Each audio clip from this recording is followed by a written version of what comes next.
Thank you, everyone, for joining us. Good afternoon, and welcome to all of you.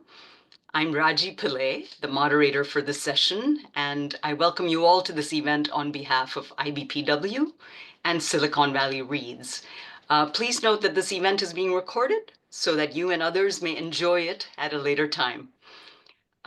So Indian Business and Professional Women, or IBPW, is a nonprofit networking organization founded in 1994. It mentors women to achieve their professional milestones. Deepka Lalwani is founder of IBPW. Deepka, please say hello. Hello. A very brief hello from Deepka. All right, now Silicon Valley Reads is also a nonprofit. It's a community engagement program that unites people through books and an annual theme. The 2025 theme for Silicon Valley Reads is Empowering Humanity, Technology for a Better World. And you can see that on my screen over there. As you can see, the IBPW logo. Okay. So Silicon Valley Reads is organized by the Santa Clara County Office of Education, the Santa Clara County Library, and the San Jose Public Library Foundation. Every year, Silicon Valley Reads schedules more than 200 events in the San Francisco Bay Area in February and March around its annual theme.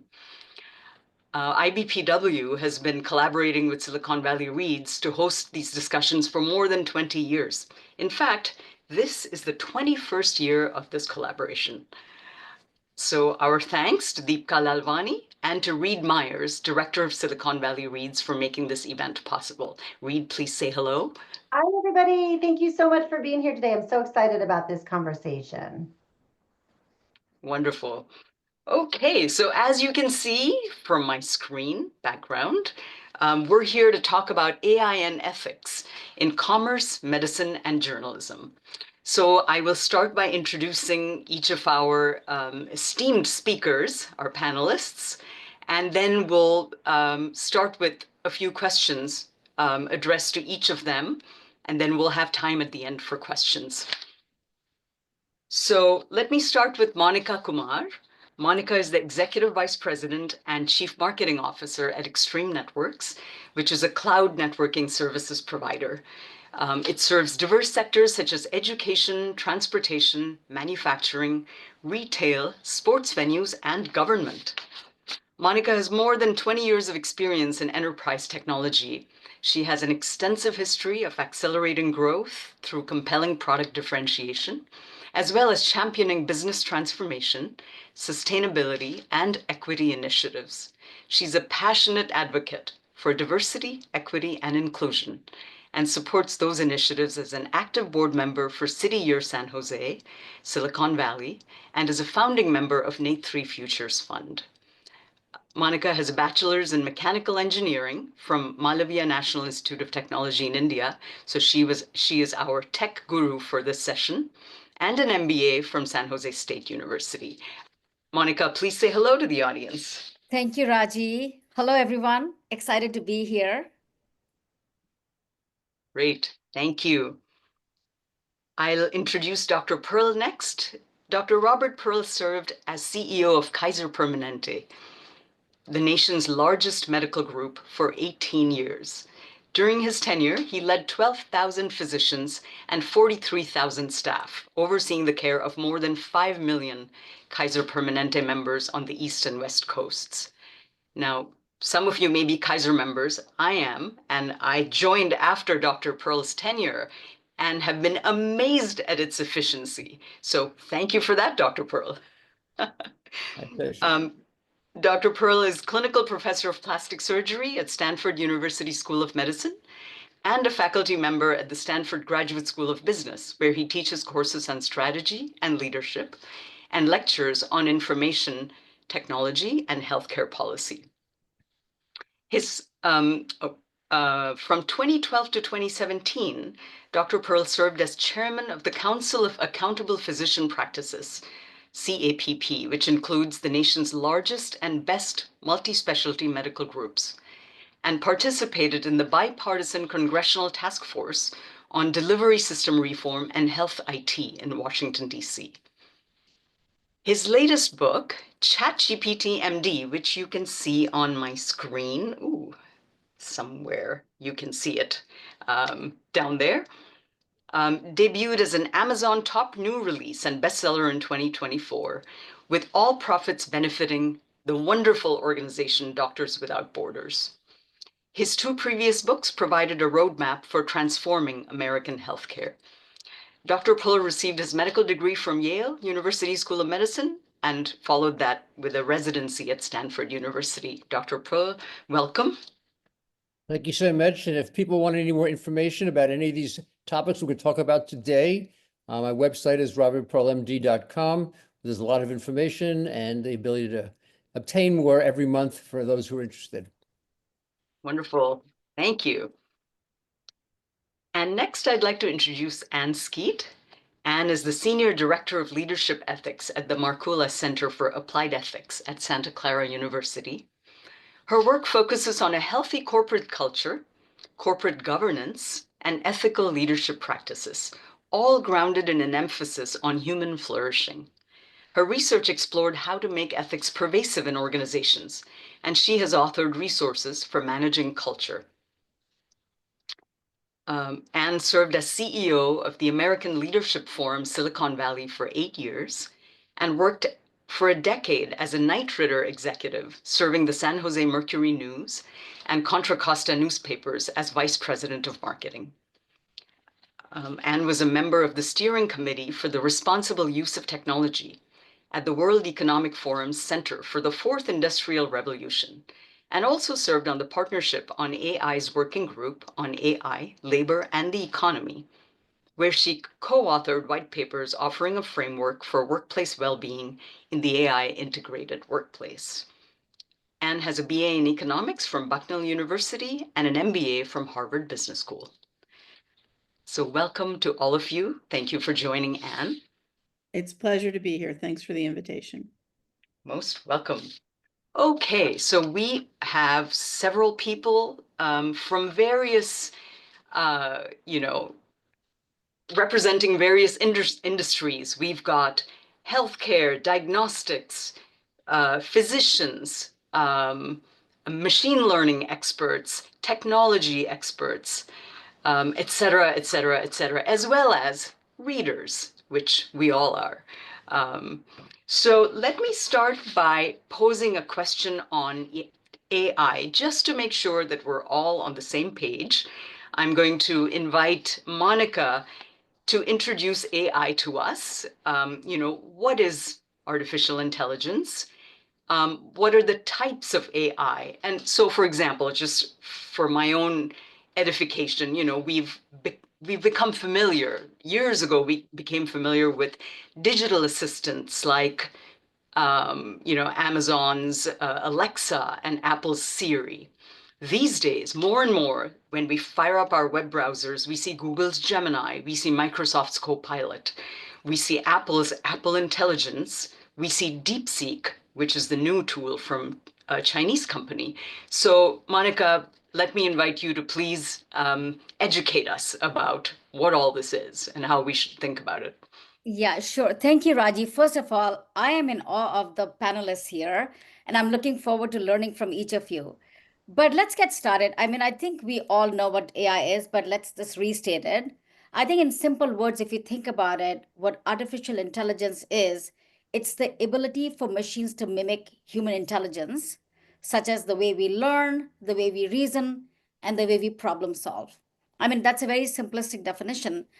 And by the way, AI is not new. It's been around for over 70 years, right? The first instance of AI was when Alan Turing proposed the Turing test back in the 50s. And then the term artificial intelligence was coined in the mid-50s.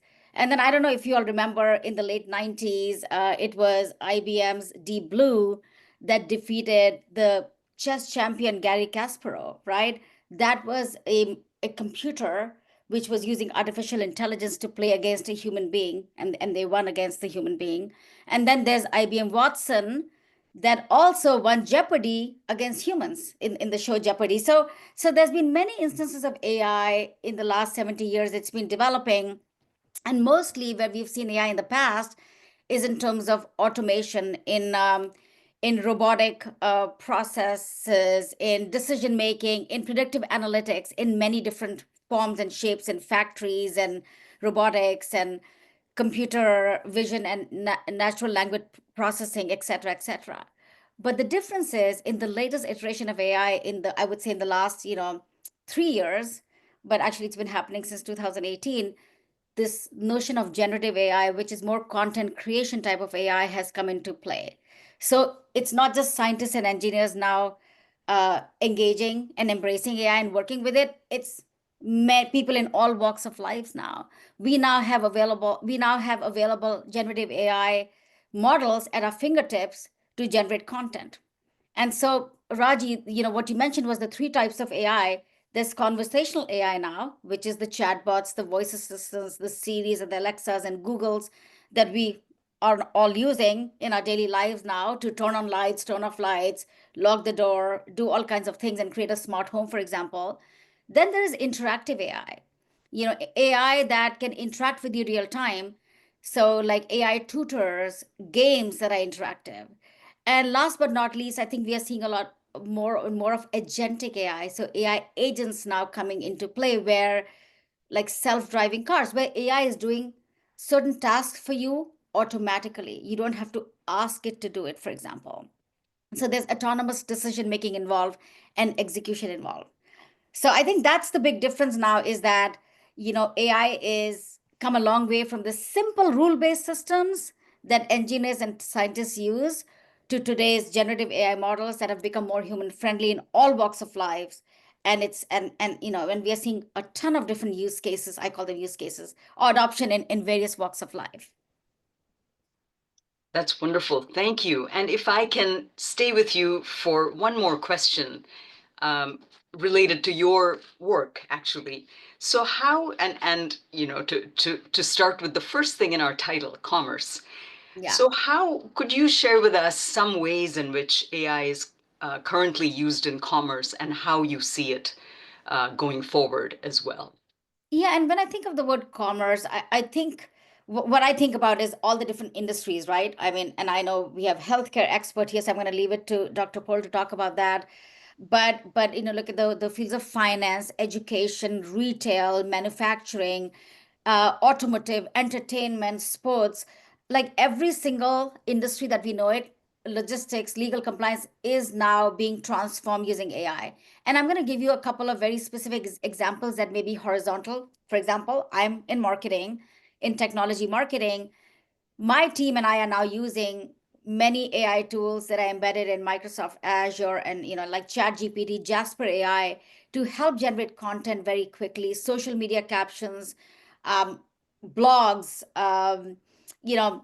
getting through that writer's block, we are saving a lot of time taking notes. We now have access to Microsoft Copilot in all of our Teams meetings. So none of us have to take notes. We actually get a quick summary of everything we talked about, literally within 30 seconds or less, in 20 seconds after the meeting is done.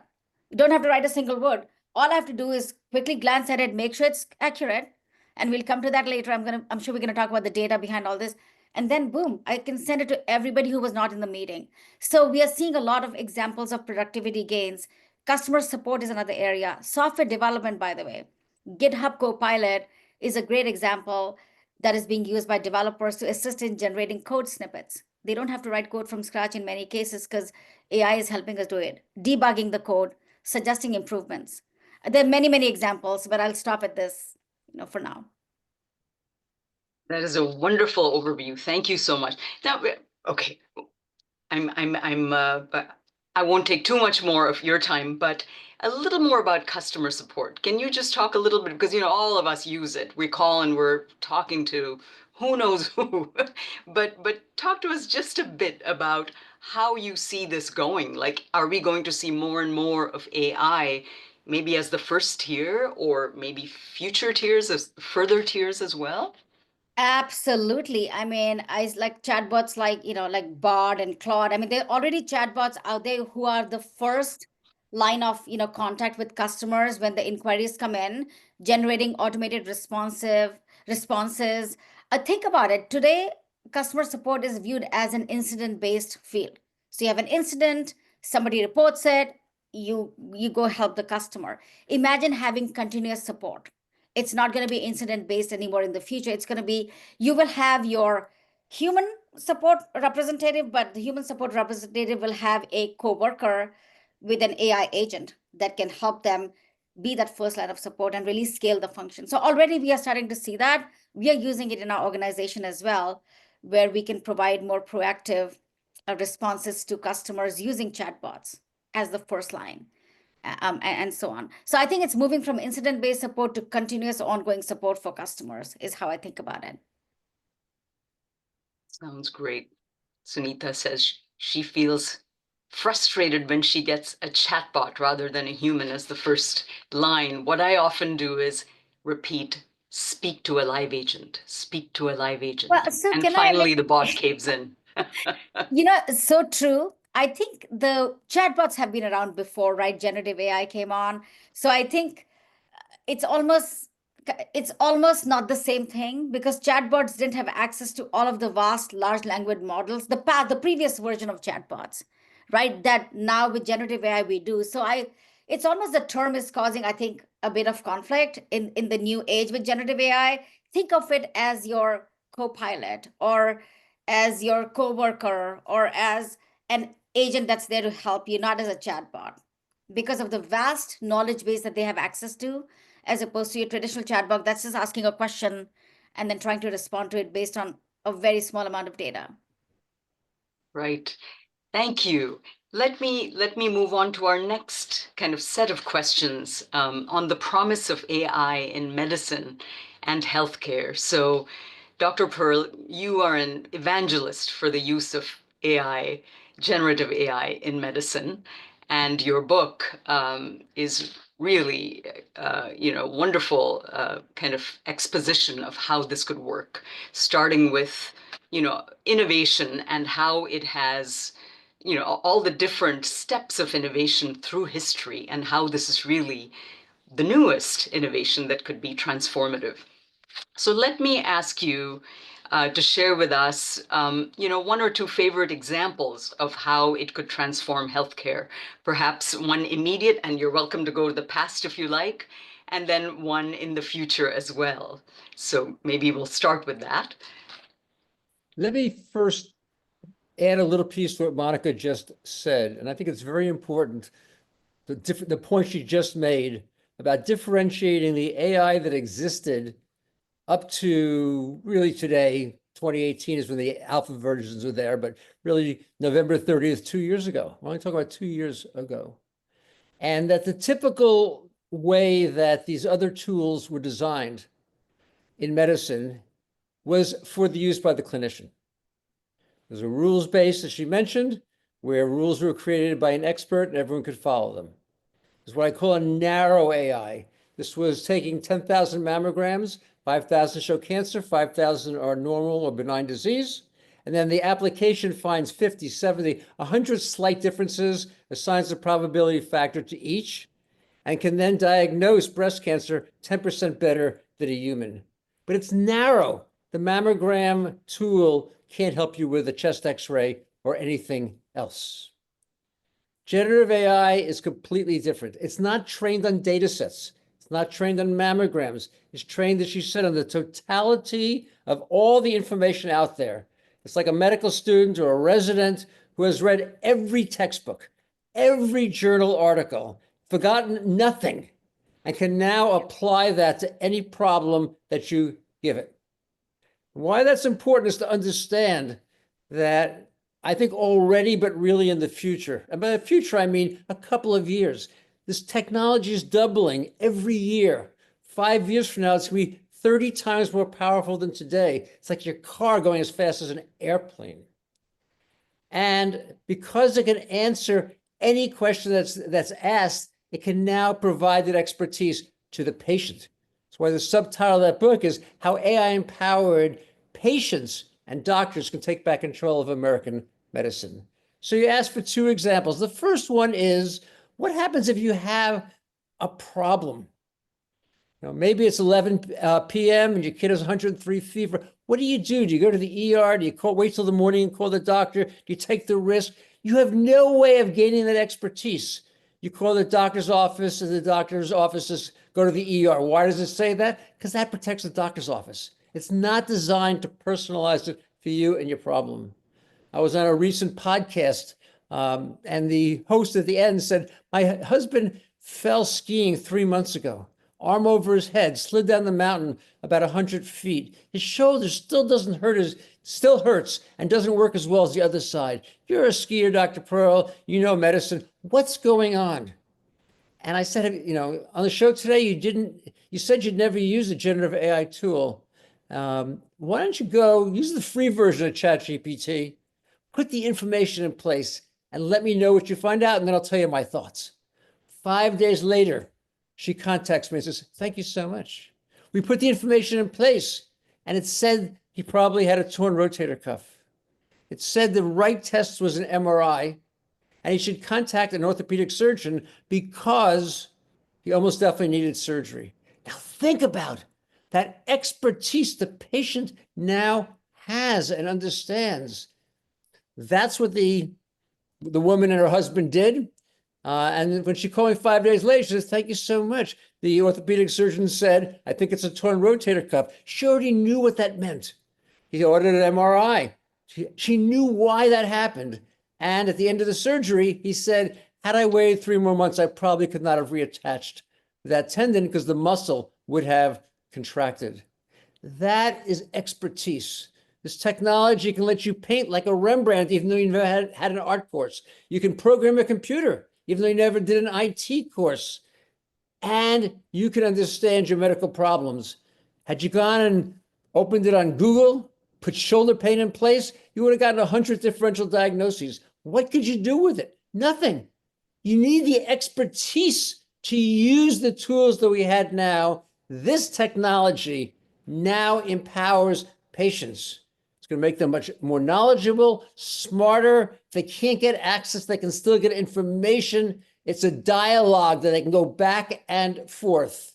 It's not ready to be used independently today, but I predict that it will be, particularly with the release of DeepSeek that you mentioned at the start, within 3 to 5 years. Why is that? Because this tool that was built through a process called distillation, using a large language model, but pulling out all the information specific to a problem, can now be designed around all the different medical challenges that we face, particular diseases, particular symptoms. So that is what exists today. All of the viewers and listeners can go and put their symptoms in place, and I encourage them to do so. Not to replace your doctor today, but to see what you get and then compare it to what you get when you actually see the clinician in the office. But as you mentioned, the future is what's so exciting to me. American medicine today is in big trouble. We spend $14,000 a year. Switzerland spends about 10, Germany about 9. Everyone else spends half of what we spend. Half of Americans can't afford to access care. We have a crisis of chronic disease. This is hypertension and diabetes and heart failure. It accounts for 60% of Americans have at least one chronic disease, and it accounts for 70% of medical costs. According to the CDC, if we could better control these chronic diseases, we could avoid 30 to 50% of heart attacks, strokes, kidney failures, and cancers. And I want everyone to think about, what would America be like if we had 30 to 50% fewer heart attacks, strokes, kidney failures, and cancers? Now, today we do a very poor job controlling these diseases. And I want to emphasize this, because I'm sure later on we'll talk about equity issues. It is those individuals in the most rural areas and those in the most socioeconomic challenged inner cities who are struggling because they can't get the kind of access that they need, the expertise they need. And generative AI will provide these tools to them. How will it do that? Let's take hypertension. This accounts for 40% of strokes. we control in the United States 60% of the time. The best places have done it 90% of the time, but they did it with a lot of people and a lot of cost. How do we get from 60 to 90 in a way that's affordable for Americans? The individual gets a wearable device that can measure the blood pressure. That's not enough, because at the end of the month, you have 100 readings. 92 are normal, 8 are abnormal. How's the patient doing? I'm doing great. I got 92 normal. No, I'm doing terribly. I got 8 abnormal. You don't know. And there's no doctor who wants to get 100 blood pressure readings. A generative AI tool looks at the data and is able to tell you, you're doing fine. You're doing exactly as the doctor expected, or you're not, and you need a medication change. The way you get from 60% to 90% is by having expertise in the hands of a patient coordinated with a clinician. Diabetes. A third of Americans have either diabetes or prediabetes. It's the leading cause of heart problems, kidney failures, 80% of peripheral amputations. And we do an even worse job there.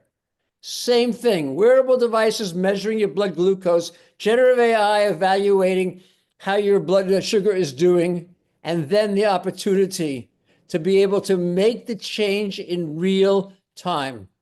And again, I'll emphasize again, the people who need this the most are the ones who in American medicine today can't afford it, can't access it, have challenges due to various inequities. This technology, I think, will allow it to happen. And I can't wait for a world in which we have 30 to 50% fewer of these life-threatening, very expensive problems. I think that's wonderful. Thank you, Dr. Pearl. And to carry on from that point, this is the promise, the potential for using generative AI. What, in your mind, is there a concern you may have? What would you like to see happen? Let me just invite you to share any concern you may have about the use of AI in medicine. Sure. Well, let me start with the fact that every technological computer tool has security risks, privacy risks, bias risks, and misinformation risks. It's just as true for generative AI. It's just no greater. So from that standpoint, yes. Do I have concerns? Yes, but I have it about every technology, whether it's going to be a browser like a Google, whether it's going to be just a general computer application, whether it's going to be a generative AI tool. But actually, I'm going to say the opposite. And part of, you said at the beginning that I'm a proponent of generative AI, and I am. But I was not a big proponent of AI before this. So it's not that I'm a technological file that's going to be promoting everything. It's the ways that I see this technology as being solutions to the problems. So I'm going to give you some honest facts that are going to be a little embarrassing for the medical profession, but they are the facts. 400,000 Americans die annually from misdiagnoses. Another 400,000 suffer permanent disabilities. See, I don't start that we're doing a great job. I start with the facts. And now I ask, will generative AI improve that or not? I don't think we'll get rid of 400,000 misdiagnosis deaths a year. But if it can be that accurate, both at the patient level and at the clinician level, we could reduce that by 100,000, 200,000. We have 250,000 people who die every year in the hospitals from medical errors. As you said, my first book starts with the story of my dad who died from preventable medical error. We could reduce that in half. And as I said earlier, if we could eliminate heart attacks, strokes, kidney failures, and cancers 30 to 50% of the time, the number of lives saved. So we're talking about saving hundreds of thousands of lives and making medical care affordable. I don't know if we can get into politics today, but I'm very concerned with what's happening with the new administration. We're going to see a massive cutback in Medicaid happening. It's going to come out of the House of Representatives probably sometime this week, but certainly by the time the bill goes through before September, we're going to have a lot of people in this country who had been uninsured, became insured, and now uninsured again. And we don't have a solution and set of tools for them. We're going to have to create these opportunities. And so my biggest fear and concern is that we're going to let this opportunity pass. And why would we let it pass? Because the people who would have to use it the most, the clinicians, are going to have some resistance. You eliminate all those heart attacks, strokes, kidney failures, and cancers, you earn less money.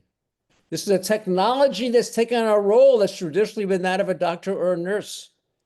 But I think we have to think about how are we going to elevate the health and preserve the health of the United States in the years coming up. And again, I'm very optimistic that this tool will offer tremendous possibilities. Thank you. And one last point before I ask Anne a few questions. In your book, there's a chapter, Fixing Medicine's Biggest Problems, in which you elucidate the biases that humans are subject to, all the different kinds of bias. And AI is not subject to those.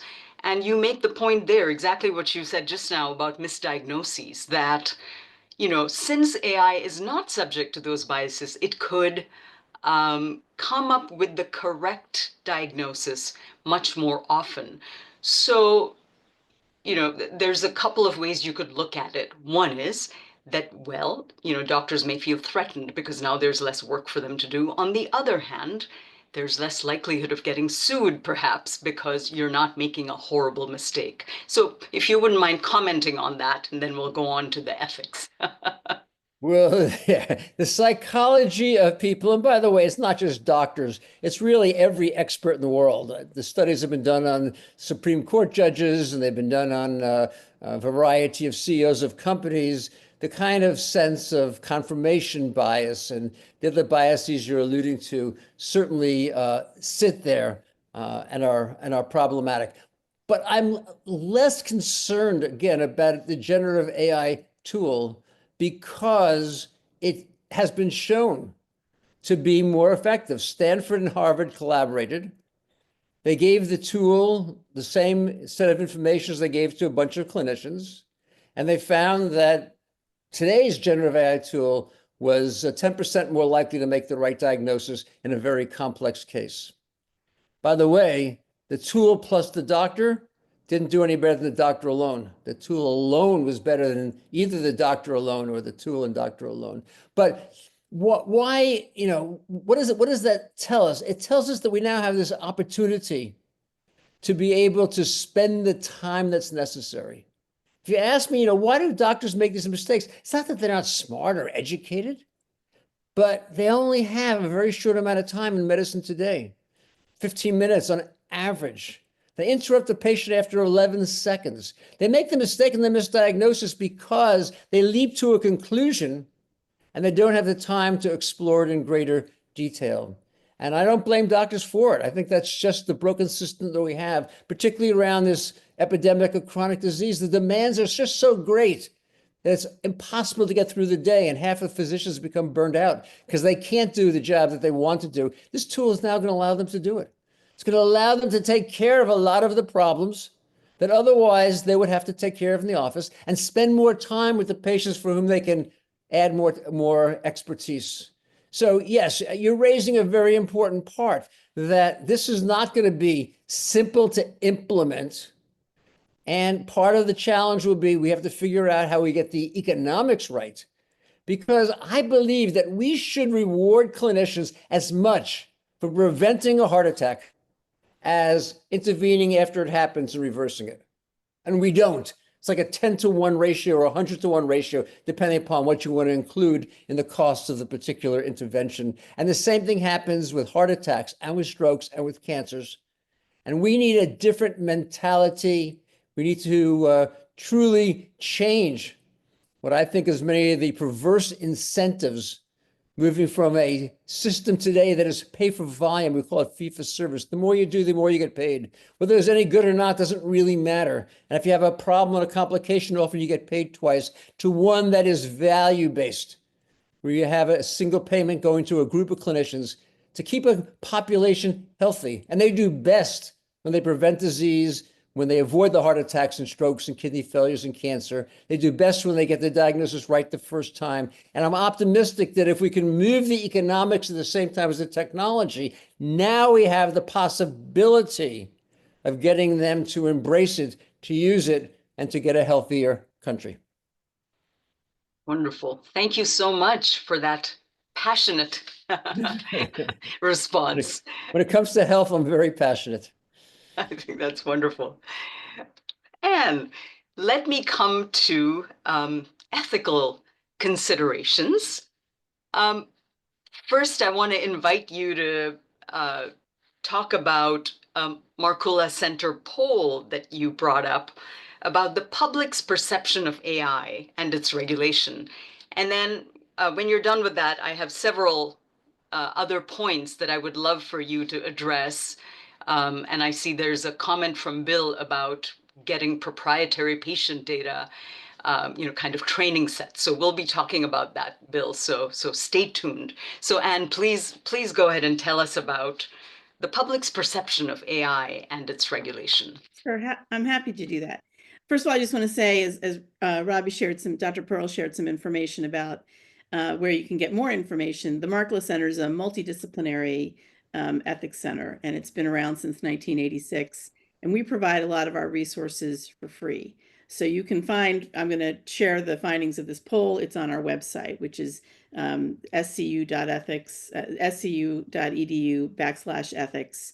And you can also find a book that I wrote there about the ethics in the age of disruptive technologies, and all kinds of resources from my colleagues. So I encourage you to check it out, because it's an open source site, and everything's available for free. And so this poll that I'm referencing was conducted by the Markkula Center, just to sort of get a sense of how people are feeling about artificial intelligence and the ethics around it. And we learned that 2/3 of the Americans that we surveyed were concerned, actually, with AI's impact on the human race. 82% really did care about the ethics of AI, and 86% felt that the AI companies themselves should be regulated. But over half felt that the AI companies were not actually considering ethics. So you start to see kind of this emergence of a disconnect between all of the wonderful upside that Monica and Dr. Pearl have already highlighted for us, and then this sort of sense that people are having about some resistance to or concern about artificial intelligence. And I know you want to talk specifically about journalism, Raji, so I'll sort of give some examples for how AI is being used in journalism, and then share with you some of the concerns about those applications, because journalism is an area where I think there's less comfort, and there's a couple of other studies that Reuters and other organizations have done that demonstrate that. So in journalism, people are using AI for some relatively low-level things, like transcribing interviews that reporters do. They'll ask you if they can record you, and then later they have to go back and take all those notes. So that's very helpful. They'll use it for things like research about the audiences, the people that are reading it. And they're starting to use it for data synthesis, or for, news gathering for data-intensive functions like newspapers report home sales, or they give you the police blotter from the local communities. So those are the kinds of things that could be used, AI can be used to expedite. For investigative journalism, they have to go through sometimes huge data sets, and so AI can be very helpful there. And that's what the Reuters study showed, was that people were comfortable with AI being used for those sort of behind the scenes applications, but they weren't actually interested in AI giving them new ways to interact with news, like chatbots, and they were definitely somewhat against the idea of AI generating new content. And that's because there are a lot of concerns as it relates to the application of artificial intelligence in journalism. And Dr. Pearl's already touched on a few. Just the fact that the source of the content that's being generated can be hard to determine. AI systems don't often attribute the information sources on which they're trained. There's some exceptions out there, Perplexity AI, Grammarly. There's a few that do actually give you the sources, but most of them don't. And so sources are very important in the realm of journalism. People want to know, where did that reporter get that information? And if they can't find that, that's a concern. Then it's also the case that AI could help with personalizing news, and does, and several news outlets are starting to use it in that way. But that could also reinforce the echo chambers that we already, exist with social media, where we're only listening to and hearing from people who are already thinking like ourselves. So it can intensify that. It also erodes sort of our understanding of who is accountable. with a reporter writing and an editor editing, you hold that journalist accountable for the accuracy of that story. But as you start to intersperse using artificial intelligence with that, then you really can end up in a situation where you're not sure who am I going to hold accountable for this particular reporting in this scenario. And while it might help with catching issues with articles, it's also true that it's still full of inaccuracies that might misinform readers or lead to or contribute to this sense of distrust. But let's be honest, a lot of people already have a significant level of mistrust in the media, so you don't want to do anything that's going to exacerbate that. And finally, it's true that, there's a couple of other things, that AI uses predictive statistics to sort of generate what's going to be the most likely output. And that can actually lend towards having more generic narratives. So sort of having all the stories start to sound the same is sort of what that would look like as you were reading the paper. And of course, one of the things that most of us value about journalism is the different perspectives that the various reporters bring to the work that they do. And we've already touched on the fact that the training sets are not always known, but it's also true that all that data was used without the consent, the credit, or the compensation for the people who actually generated that data. And, copyright is central to upholding journalism. So things that are not copyrighted are really counter to some of the core ethical principles that have existed in journalism for many decades. So those are some of the concerns and that are about actually the artificial intelligence itself. And then I just want to echo one that Dr. Pearl brought up with medicine. It's also true that we have to think about the implications to the business model for journalism. So if you start to erode sort of and replace reporters and editors with artificial intelligence, or as news organizations start to lay off people because they figure, oh, we can do some of that data synthesis using artificial intelligence, you start to really lose the voice of the human reporter in the story. And impact to the staff is significant in terms of the diversity of the staff. So we've spent years trying to make newsrooms more diverse so that we can better accurately capture what's going on in communities in a less biased way. But early layoffs in the industry are showing that a disproportionate number of diverse journalists are being laid off. 42% of the early layoffs have been people of color when they only represent 17% of the workforce. So there's a concern that will erode kind of the various perspectives that we have. And finally, there's this the reality that it's big tech companies that are selling a lot of the tools into newsrooms for the AI infrastructure. So then you have to ask yourself some important questions about the influence of big technology on the field of journalism. And we've already seen as ownership has changed. We've got Jeff Bezos owns the Washington Post and has made some very questionable decisions recently about their coverage. So that's a real valid concern to be thinking about how the interests of big technology might be at odds with the interests of journalism, but still have tremendous influence in that. So I can give some examples of some recent applications of AI that have been more controversial if you're interested, Raji, but you may want to move on to some other topics. Yeah, maybe if I can ask you one question, I do want you to comment on a few other things, but I just wanted to share that as I was thinking about this, I decided to ask in my search engine, AI and journalism. And all this stuff came up, and I wanted to share that with you all. So I'm just going to share my screen because I found it actually very interesting. So it said that perspectives are largely divided, with many seeing it as a powerful tool, et cetera, potential job displacement for journalists. So positive perspectives, efficiency boost, data-driven insights, fact-checking and verification. It can help identify false information, etc. Negative perspectives, some of what you said, fake news, right? AI-generated content it's hard to really know what's real and what's not when tools get really sophisticated. Job displacement, algorithmic bias, etc. And we'll talk about these biases again in the training sets and data hygiene, where Monica, I would love to ask you to comment on that a little bit farther down. But here's what I found interesting.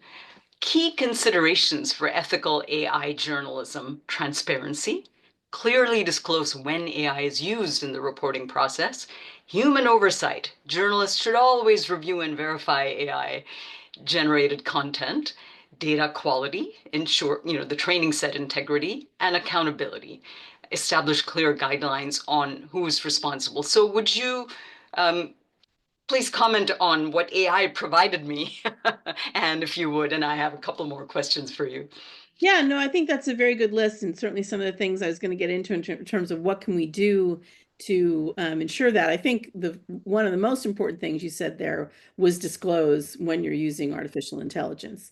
I think that'll actually go very far towards reestablishing trust that's been eroded between the public and media, and also educate the public about how we're starting to find, useful applications of artificial intelligence in the work that we do, and sort of put them at ease in terms of some of the concerns about it. And there are ways, I know there was a comment earlier about the fact that artificial intelligence isn't as biased as humans, but actually it is. There's a lot of built-in bias into the data sets. First of all, it captures the biases of humans because humans created the data that it's being used to train on. But there are lots of different ways that data is biased itself. And so there are things that can be done to debias data sets that are being used. And as I already mentioned, I think it's also very important, and I don't know that list touched on the fact that we want diverse voices in the newsroom. We want diverse perspectives. So maintaining a diverse group of people who are involved in the news gathering process is pretty important. Thank you. And one thing, we've talked quite a bit about journalism and the concerns there. Before I go back to science and technology, I'd like to talk about concerns of artists. So, a lot of extraordinary art is produced by generative AI, gorgeous content creation. Now, copyrighted materials are used as training sets for these, right? You've got everything out there that's being used without either permission or attribution. So, artists, just the other day, I was reading an article about how concerned artists are. And in fact, at UC Santa Cruz, there's a new department, an institute that's been formed to kind of involve artists in using AI, kind of, using it before they get derailed by it, integrating it into their art, understanding it. So I'd love for you to comment on the copyright issues, not just for art, but in general, where, I found that recently some of these tools have become better about attribution. I see references and I can click on that and I can go to the source. But I don't know if that's always the case. So please talk about copyrighted material being used in training sets. Yeah, I mean, I think it's a problem. As I mentioned, for journalists, it's one of the bedrocks of journalism is this idea of copyright, that once things are printed, the news organization owns the copyright to that which was published. And it certainly is the case for artists that they're concerned about the fact that their work has been used. And I gave the 3 C's, I'll give them again. The idea of credit, that this came from me. The idea of consent, I've given my permission for it to be used. And finally, this idea of compensation. I'm going to be rewarded for creating something that other people are using in another way. In newsrooms, this is coming up. There are great databases from, for example, from Black news organizations where they've got great historical records of all kinds of achievements of and dates that are important in Black history. And, organizations want to buy those or have access to those, but don't necessarily want to pay for them. So there is a need, I think, for people who have created that kind of content to be compensated for it. And I think the same thing is true for artists and performers that was true of the healthcare industry and of journalism, which is you have to think about what it's going to do to the underlying business model. So AI can generate some pretty incredible poetry and music and art and images. And there are two issues that come to mind with that for me. One is, what will that do to an artist being able to sustain a living as an artist? Will we see the end of live performances, for example, between musicians? And what will we lose if we don't have those experiences anymore? One of the authors in Silicon Valley Reads, her book was about loneliness and sort of that lack of human connection. And so we don't want to lose that. But the other thing that hasn't been mentioned, and I think should be mentioned around this, and this is taking us off the topic of copyright, Raji, but I want to make sure it gets said, which is the environmental impact of artificial intelligence. So if you're starting to use it, if you're not a serious artist, but you're just playing around and generating an image just for the heck of generating images, each time you're generating an image, you're using the equivalent power and energy to recharge your smartphone from scratch.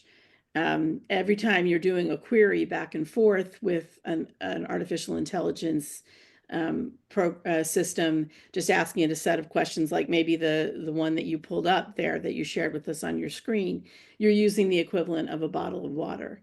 So we're going to need to figure out how we think about the trade-offs between what we're getting out of artificial intelligence and what it's costing us, particularly here in the short term.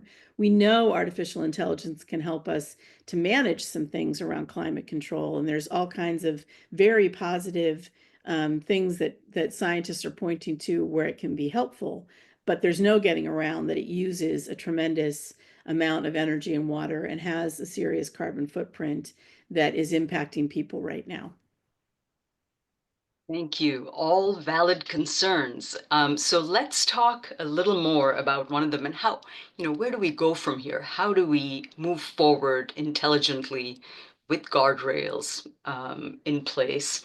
So let me start with the, enormous data sets that are used by all these tools to generate content, the biases in them, how to make them more robust, how to ensure that there's data hygiene. So Monica, may I invite you to comment on that? And then Dr. Pearl and Anne also, please feel free to jump in as you wish. So Yeah, please go ahead. absolutely, Raji. I just want to make sure we know how much time do we have, because I mean, this is such an amazing conversation. I could keep going.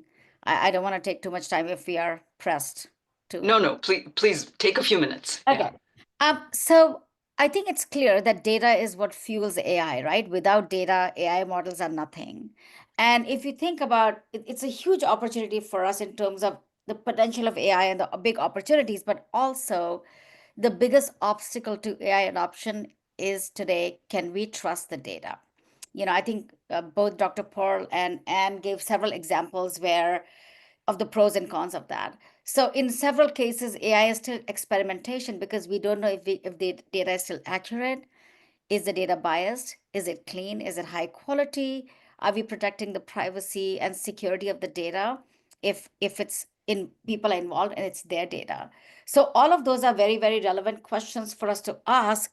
And the way to think about this, at least from my perspective, is think about what is this AI being used for, right? In terms of risk profile of it. Is it high risk based use cases? And I'll give you an example. I mean, that's my example. It may resonate. Like if I'm playing an interactive game and the AI leads me to a consequence because it didn't have the right data and something happens in a game and whatever, I lose, not a big deal. At the same time, if I'm driving an autonomous vehicle and somehow it doesn't stop at a stop sign because I've put it in the self-drive mode, that's a huge risk. That can be fatal. And so I know that this may seem like I'm giving a very extreme example, but the data is very, very important, right, in case of AI. So I think we just have to make sure that not only are the biases and the fairness and the accuracy of the models are there, but also having this multifaceted approach that includes diverse data collection, bias detection, algorithmic adjustments, right? A continuous monitoring and human oversight, by the way. So this can't be just AI teaching itself. And a lot of that training happens, but when you start applying AI to many different scenarios, you need to build human oversight into this. And I think that's the one way. I mean, we have many, many examples where, we are looking at how we do this human oversight in our engineering organization, for example. um, the monitoring and evaluation. There are many examples like how Spotify regularly monitors its AI algorithm that recommends the music and podcasts. They want to make sure they evaluate the effectiveness of the recommendations and adjust them based on user feedback and evolving preferences.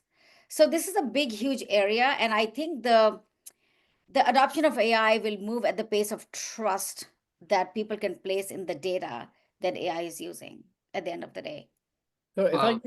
if I go back to what I said about the difference between narrow AI and generative AI, because this is where it becomes crucial. Narrow AI is trained on data sets. Medicine had the classic example. Right. Optum, a subsidiary of United Healthcare, wanted to provide added resources to people who were most likely to become sick next year. So they extracted all the information out of the medical records, and they designated, I think, about 200 people. They should have had about half of them, 45% actually, should have been Black patients. Instead, it only had 15%. Headlines screamed AI is biased. That's not what happened at all. The technology that people think use the assumption that if you spend more money in healthcare, you're sicker. That's a logical assumption, right?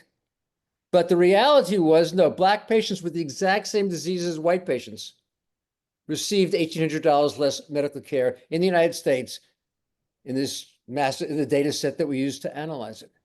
So where's the problem? Is it the fact that the application is biased, or the fact that what's going on in society today is a discriminatory healthcare delivery system? And I think the opposite. I think we got to shift our mindset. Now, generative AI doesn't use data sets. So you can actually, and it comes down to the prompts. You can give it a prompt, say, I would like to have a non-discriminatory approach to this problem. And it will then able to separate, not perfectly, but far better than today, that ability. Now, where do I think we need to go with this? I think we've been testing information technology based on the old models, not the new models. We tested against a perfect data set, and it doesn't exist. And as Anne made the point, it actually magnifies errors. Generative AI, we should test against humans. Take 100,000 interactions of doctors and patients and have half of them be given by a human and half of them being given by the technology. Assess quality, assess empathy, assess accuracy, the errors that are made. And I believe that we shouldn't approve the technology until it's 10% better. 10% fewer errors, 10% more accurate diagnosis, 10% more compassionate and comprehensive. But we also have to be willing to acknowledge that when that day happens, that this technology is going to be as good. On my book, ChatGPT MD, I actually co-wrote it with ChatGPT. I did it because I wanted to use the tool. I approached it the way I would with a resident medical student. Back and forth drafts. This was not written by, the 6 pages written by ChatGPT, and I clearly defined them so readers can understand what it would be like without a human. But almost everything was a back and forth. And then there's a 30-page bibliography because I fact-checked everything that ChatGPT created. And in all of that, I could only find one major problem, which was an expedition to the North Pole that I can find no evidence actually happened. And if people read the book and can find it, please tell me so I can apologize to ChatGPT, my co-author. Just kidding a little bit. But anyway, yeah, I think that that's the opportunity that exists. And I'm going to guess that if a resident or medical student had done this much work, I would have had far more than one major problem that I would have detected and had to change. But I think we need to shift that notion, whether it's self-driving cars, and ask, are the accidents fewer or more? 50,000 people died today in accidents. Would it be more or less? And if it's more, we absolutely should have to consider it. Or if it's more severe, we shouldn't even consider it. But if it's less, 10,000 rather than 50,000, to me, that's a major advance. And yet I guarantee the headlines would scream 10,000 people killed by by an AI tool. So that's where I'd like to see us go. Think about generative AI. Ask ourselves, how do we minimize misinformation or discriminatory pieces? By the prompts we give, by what's called the parameters that are set by the companies that are there. But be open to the possibility of measuring it. And that's why I say it's not now, but 3 years or 4 or 5 years from now. But now is the time to learn, to experiment. And for people looking in and viewing it, take your symptoms. Don't put that into the application directly. Put it in with the following question. If a patient came to you with A, B, C, and D, what would you do? See the advice the application gives you. Compare it to your clinician. If you're a clinician on the line, do the same for patients, but don't put it in with their names or don't put it in with anything else that could compromise privacy or security. Just say, if an exam question, if a patient came into with this information, and I think that what we will find is that there is to Anne's point before, right now there's a lot of concern, but I think a lot of it comes out of misunderstanding and fear. I think we need to have experience and conversations about it. Now, that's not to say there are not other issues, existential crises and end of humanity coming out of generative AI. That's a whole different conversation. But specific to the application, I'm speaking now inside medicine. I think that we have the opportunity to save hundreds of thousands of lives and make medical care affordable for people in the United States, both of which are problematic today. Thank you. So, Anne, let me ask you, maybe Anne as well as Monica, how can companies self-regulate to develop AI responsibly?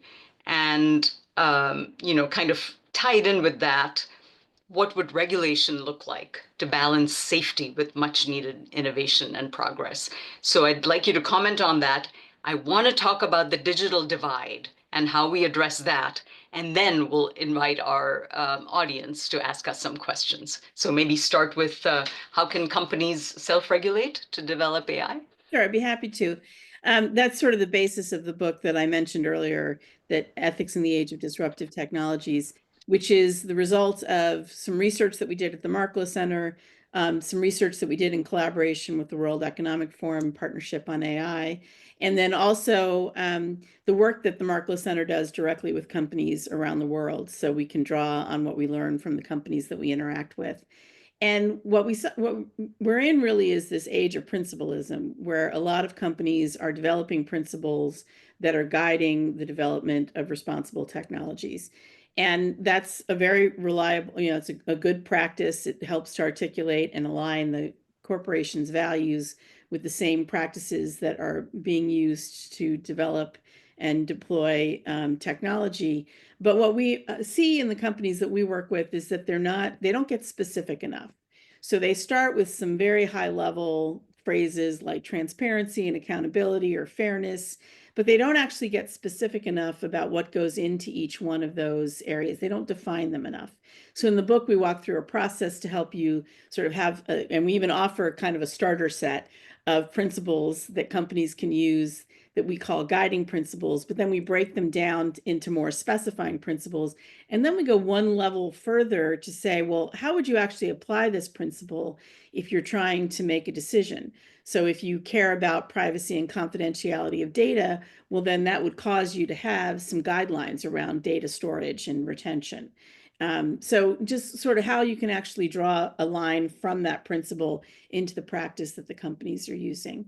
And then we also saw that the companies that are doing this the most effectively go through certain stages. They tend to have defined leadership around artificial intelligence.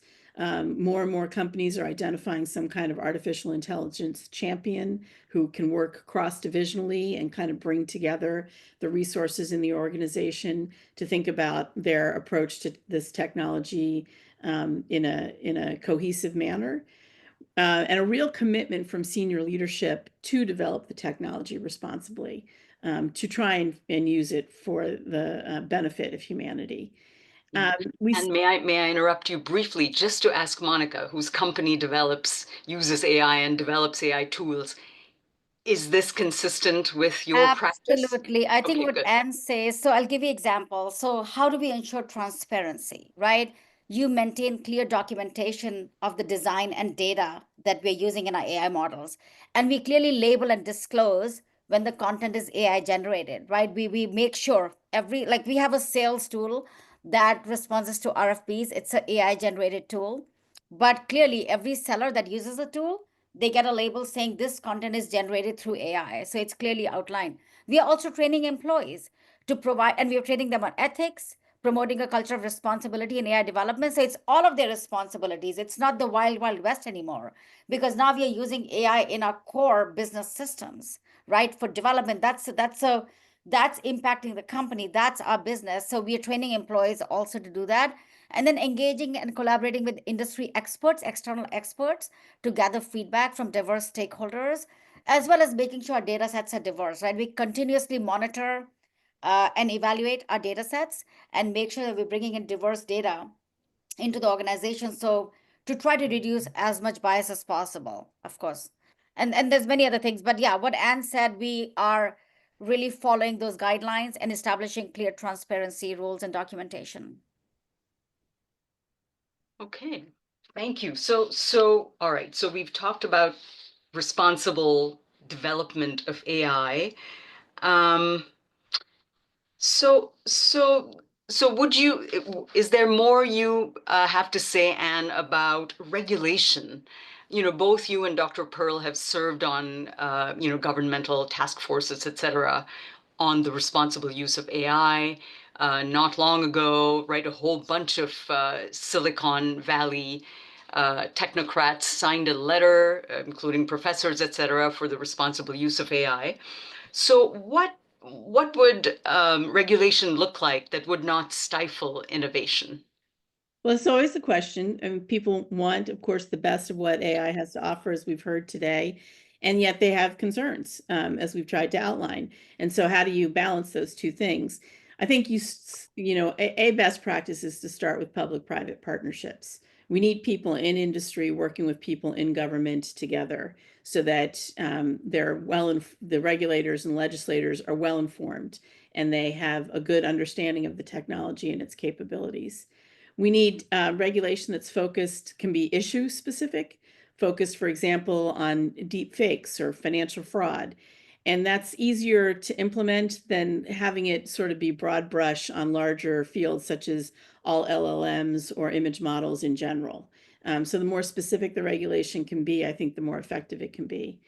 There's a practice of using what's known as regulatory sandboxes, places where companies can go to try out their innovations, and then companies and regulators, again, working together, can track the relevant data and sort of make some of the decisions like the ones that Dr. Pearl was foreshadowing, so that you have a sense of, are we really ready yet to release certain technologies on the broader public? And then I think we can't forget that there's a lot of existing law that already covers a lot of the concerns, such as unfair and deceptive practices or discrimination. And we need to protect those laws. I think we're in a time where the rule of law is really under attack, and law serves us well, and we should rely on it, be able to rely on it as a public good. And it will help us with things like artificial intelligence. And then just one thing that Monica was sort of describing as she was talking about all the things that Extreme Networks does. In reality, that's a governance framework that her company has developed and is using. And so we're seeing a lot of governance frameworks being offered here in the United States. We have one from NIST, and then there's broader legislation like the EU AI Act that is a risk management based legislation. So we're seeing a lot of things that people are relying on to sort of give them some guidance that exists already. The GDPR in the EU is another good example of protecting data privacy. So I think we've got a lot of what we need and some good examples of best practices. We just need them to actually be deployed. And I'll just make another stake in the ground for saying we need some regulation around AI's impact on the environment, because it is so significant, and it's a short-term concern that we can't ignore. Thank you. Okay, so maybe a minute on the digital divide, and then I'd like to ask you some of the questions that folks are shooting in through the chat. So yeah, please comment. I know that I've talked with you, Monica, as well as Dr. Pearl separately about the digital divide. And Monica, you've mentioned that in India, astonishingly, everyone has a smartphone, but not so in the United States. So how do we bridge this divide? Yeah, I think the example I used, Raji, was in India, we kind of skipped the landline because, it was impossible to get landline to every single home in India back then.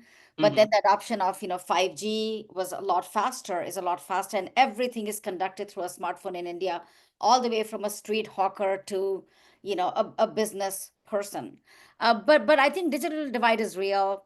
I'm very concerned about that. I'm concerned about the access to AI infrastructure in countries where maybe they can afford to, or in low income communities. Also education. I'm concerned about the disparity in education already. I think there are people who are well versed in digital tools and technology and can easily access a lot more of the services and opportunities, whether it's healthcare, whether it's education, and so on and on and on. And there's many out there who just cannot, who are not literate in digital technology to do that. um, I think also economic inequality. I mean, if you look at how the jobs are evolving, it's not that AI is going to replace human beings.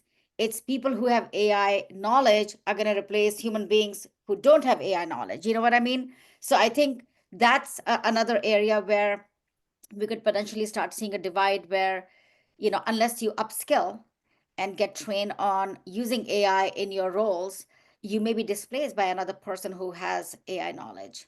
And then, of course, we talked about the biases in the AI systems where they may not be representing, they're excluding the underrepresented communities, et cetera, et cetera. So I think there's a lot to think about here. I think it's all of our responsibility of all the organizations that are building these AI tools and solutions to make sure we have programs to provide that access and to bridge that digital divide that could be widened by AI. My concern is it could be widened by AI. Mhm. Mhm. Thank you. I- Go I'm ahead, a Dr. big, Pearl. yeah, I'm a big believer that this will close the gap, not expand it. But we have to understand again where we are right now, and that's where I always want to start. What are the facts that we have? We have problems in rural areas, and that requires significant investments in broadband if we want to close it. But that's very expensive for the number of people who live there, right? And we also have problems in inner cities, which is an economic problem of being able to access this technology. I'm a big believer that what we need is to have community centers where people can come that have, it can be in civic places or in religious places. A lot of places you could put these. We're talking about a small number of computers being available to a large population of people. We're talking about having some navigators and technological people there. And I'm thinking very much the kind of people who work already for the local governments, being able to now assist people at being able to get the healthcare information they need. The second part to it is I believe that we need to make all these tools, and it's one of the things that excites me about the generative AI tools, they're available on your phone as much or more so than on your computer. And although, yes, maybe we don't have the same 100% as India, but I don't know very many people who don't have a cell phone that they could actually access this information from. And we're talking 24/7. And I also want to make the point that, a lot of people can't get access, even though they have insurance, even though maybe they have money, because the system is broken. What do you do at night? What do you do on the weekends? Yes, you can get information, go to the ER, but if you really want to say, you want to talk with someone about what's going on. And right now there are bots available using generative AI tools with high reliability. And again, how do you measure it? You measure it against what's happening in an advice center run by humans. And they're matching and exceeding that. The cost is $9 an hour. We're not talking about costs that can't be borne. You can build it into Medicaid as a benefit. You can build it into the exchanges that exist for some people that are there. You can build it into an insurance product because at $9 an hour, it becomes very affordable. And so I think the biggest problem is opening our eyes. We keep telling ourselves, oh, medicine is great across the United States, but it's not. It is great if you have the money to do it and you're seeing in a community that is well bedded and well supported by doctors and nurses. But that's going to be less than half of the places in the United States we're describing today. And we have to, I think, create these opportunities. And I think generative AI will be a tool to support that because the cost will be so low. Right now, the cost of doing the same things is massive because salaries are great. I do want to reinforce the point someone made earlier that the impact of this on jobs, and I don't mean in healthcare. In healthcare, we have a shortage. We don't have enough doctors. We don't have enough nurses. We don't have enough almost anything. But in many industries, I was listening to a podcast where someone was saying, a CEO was saying, they have 6,000 programmers and they're going to lay 4,000 off. We're not talking about 100.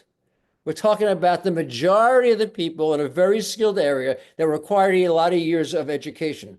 It's a different problem than the socioeconomic challenged communities or the rural communities. But I think it's a big issue that exists, and I don't think we have even started to recognize what is about to happen with these tools already being built into the capital plans and the operational plans. But that's more an issue in the business side than of what I do, more than the medical side. Right. So we could talk for hours. I certainly could, but we are a little past the end of our time, but our highly engaged audience is all still with us and they have comments and questions. So let me switch to that.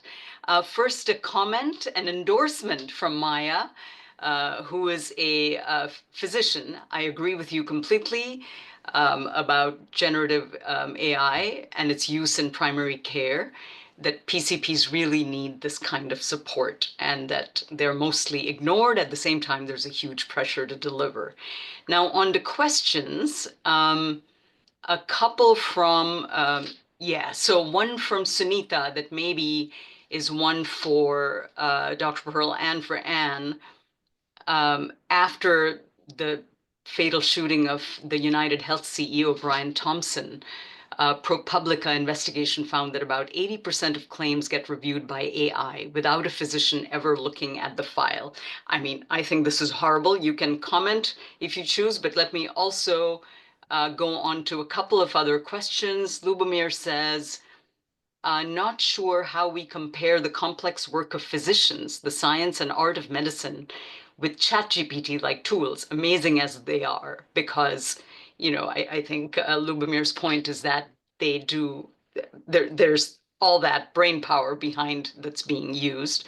And one more from Lubomir was that the greatest impact so far is in radiology in terms of FDA clearances of medical devices. And finally, Condi asks, what areas of medicine will be affected first? Imaging, testing, diagnostics, prognostic, predictive, etc.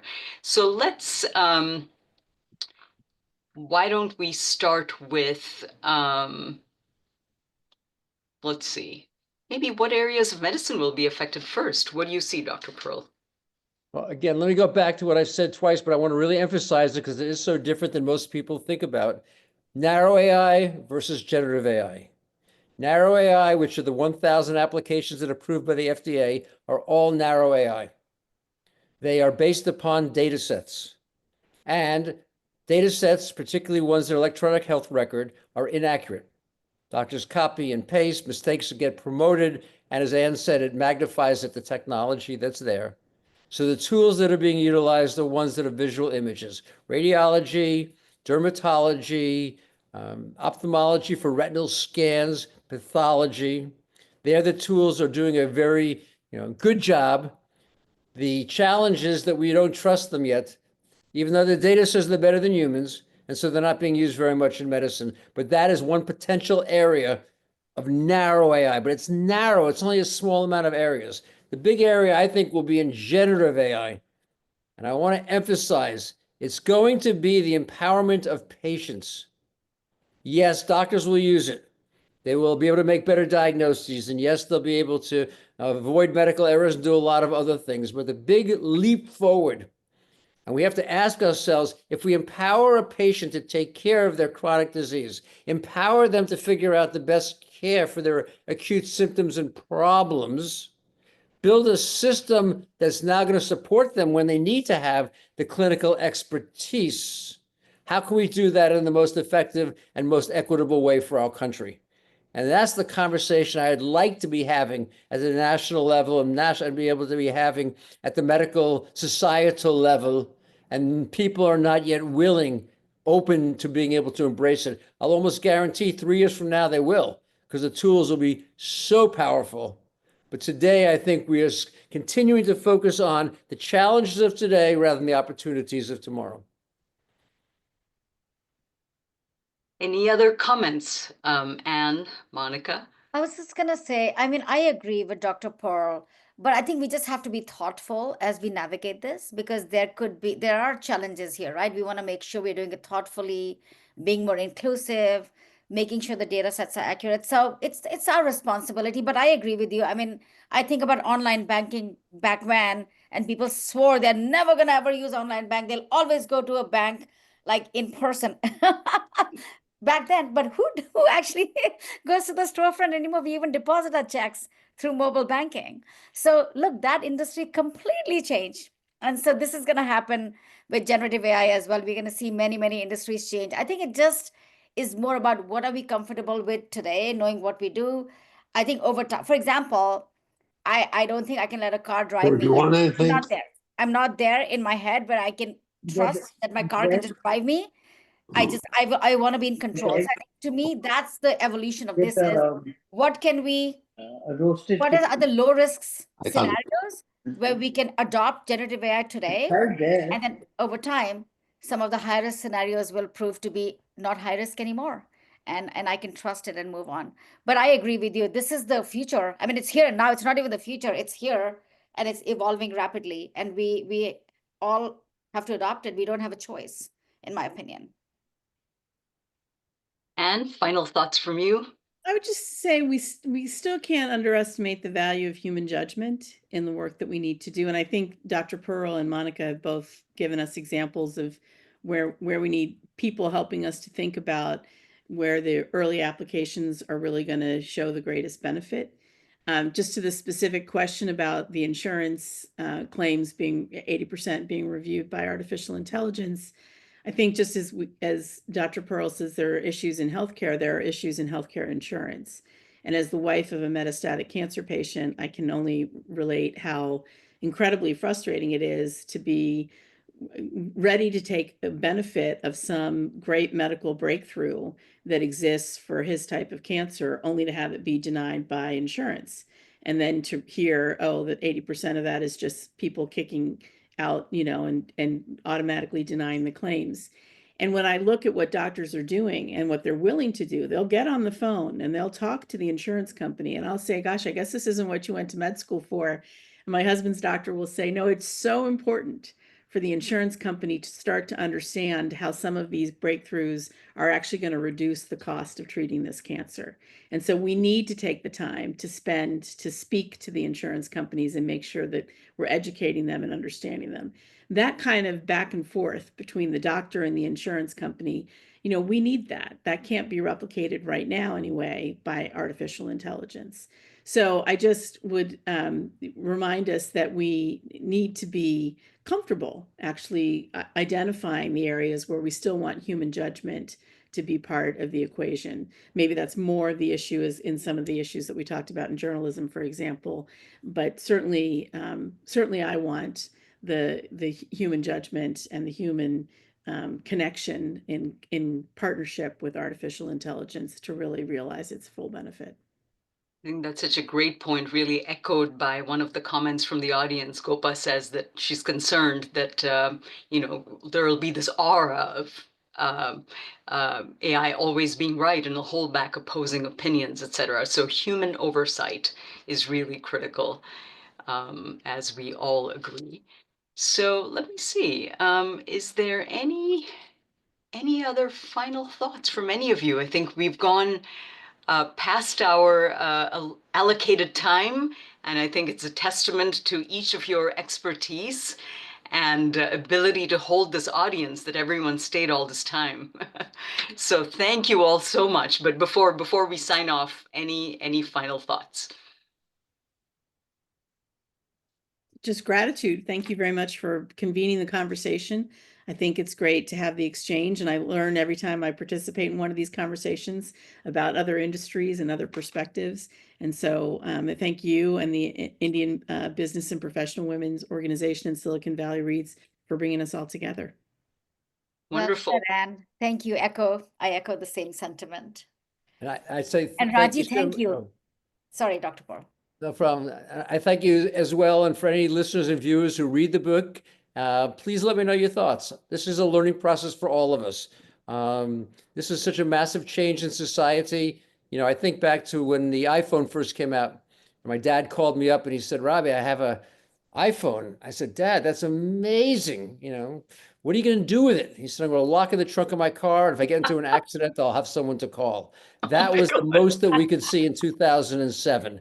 I think open our eyes, let's learn together, let's figure it out, and let's try and stay ahead of the technology rather than the technology staying ahead of us. Thank you for organizing today's program. Wonderful. Thanks to each of you and to Silicon Valley Reads and IBPW. Have a lovely rest of the day, and let's continue this conversation in as many forms as we can. Thank you. you so much, All right. everybody. Thank you. Bye-bye. Thanks. Bye-bye.